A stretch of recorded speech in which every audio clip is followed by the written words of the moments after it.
Muito bem. Estratégias que nós vamos continuar dissecando, né, há 18 dias das eleições, com o professor Adriano Oliveira, que vai conversar com a gente agora, né, sobre o andamento das campanhas eleitorais. Professor Adriano Oliveira, que está sempre com a gente aqui no Novo Dia da CNN Brasil. Ele é cientista político, pesquisador da Universidade Federal do Pernambuco. Tudo bem, professor? Bom dia, hein? Bom dia, como vocês estão? Tudo bom? Bem, professor. Tudo bem também. Professor, acho que o senhor viu a Basília aí comentando agora sobre o que ela conseguiu levantar na campanha do presidente Jair Bolsonaro, né? Que a ideia é mostrá-lo de maneira mais despojada, mostrar que ele é alguém que pode falar alguma coisa que às vezes não está ali estabelecido dentro de algum padrão, mas é porque é o jeitão dele, é natural, é um bom caminho para tentar diminuir a rejeição de Bolsonaro ainda mais alta do que a de Lula, embora a de Lula também tenha subido, professor? A campanha do presidente Bolsonaro, ela está num momento bom. Aliás, eu considero que desde o primeiro turno, os estrategistas de Bolsonaro acertaram na estratégia, que era mostrar um presidente ao lado das pessoas, um presidente com capacidade de diálogo, trazer a Covid e a guerra como argumentos para justificar a situação econômica do país. Só que, paralelo à estratégia eleitoral, há o presidente Bolsonaro.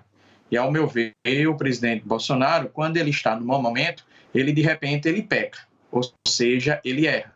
Ele critica as urnas eletrônicas, ele critica o Supremo Tribunal Federal. E as pesquisas qualitativas sugerem que essas críticas, esse Bolsonaro agressivo, o eleitor não gosta. Como o presidente Bolsonaro ele tem uma alta rejeição, ele não pode, de modo algum, ser agressivo. Ele tem que mostrar capacidade de diálogo, ele tem que mostrar respeito às instituições.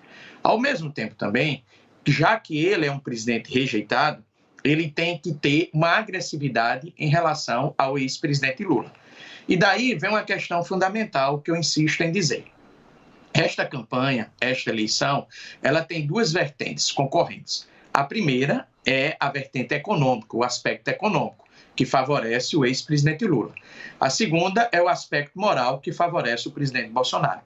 Observe claramente que o presidente Bolsonaro, ele insiste desde o primeiro turno, acertadamente, a trazer a agenda moral, particularmente a questão religiosa e a corrupção.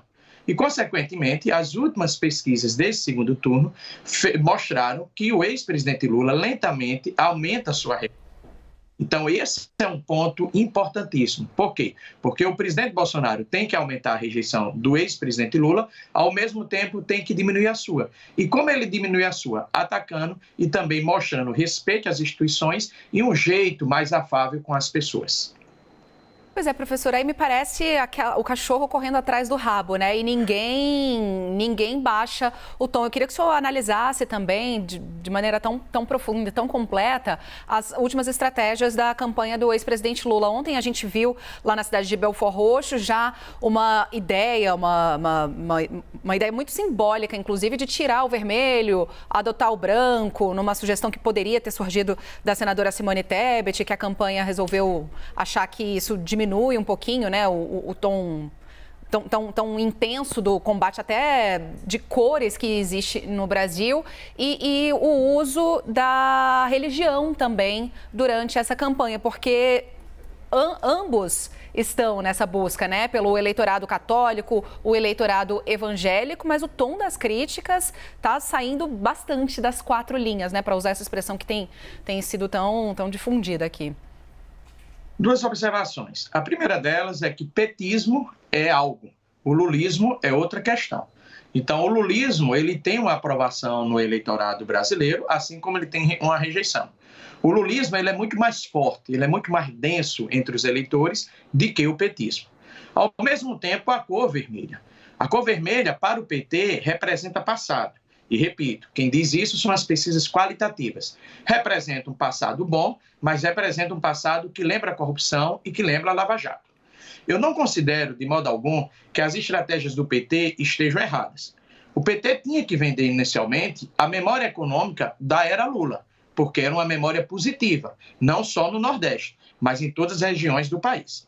Entretanto, ele tinha que responder também, e esse é o grande problema, às denúncias de corrupção. Ora, aí vocês vão me perguntar, mas o principal problema do país, de acordo com as pesquisas, não é a economia, não é o social? Concordo inteiramente.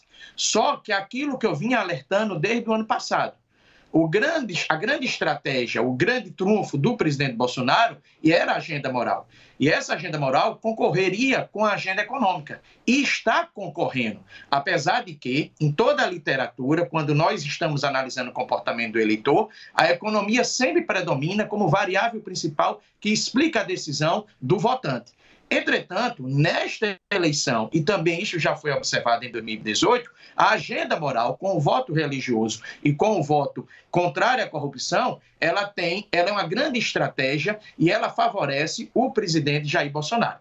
Diante disto, o que nós observamos? Inicialmente, no primeiro turno, um estancamento, uma paralisação da rejeição do ex-presidente Lula, só que neste segundo turno há uma variação positiva, lenta, mas positiva da rejeição do ex-presidente Lula. Rejeição essa que já se aproxima da do presidente Bolsonaro, que, de acordo com as pesquisas, está em declínio lentamente. Portanto, resta ao PT o quê? Atacar também, para evitar que a rejeição do presidente Bolsonaro caia mais e que a do ex-presidente Lula aumente. Como eu frisei já nesse espaço, esta é uma eleição dos rejeitados. Quem chegar com a menor rejeição, já que entraram na disputa com a alta rejeição, tende a vencer o pleito. Mas o ataque também não provoca rejeição a quem ataca, professor? Porque o eleitorado também não pode estar um pouquinho cansado já, afinal de contas, o país está em briga mais ou menos intensa há quase 10 anos, né? Se a gente voltar lá para 2013. Se for procurar outras campanhas eleitorais, então a coisa vem de longe. Não chega uma hora que o eleitor, por exemplo, põe um debate para assistir, vê lá alguém berrando, chamando o outro de canibal ou de satanista e fala, não aguento mais isso aí. Não pode ocorrer esse efeito também, professor? Você tem toda a razão. E esse efeito pode ocorrer se, porventura, tivermos um aumento considerável da abstenção, se tivermos o aumento de brancos e nulos. E observe também que esse efeito já está ocorrendo. Veja que a rejeição do ex-presidente Lula, ela sobe.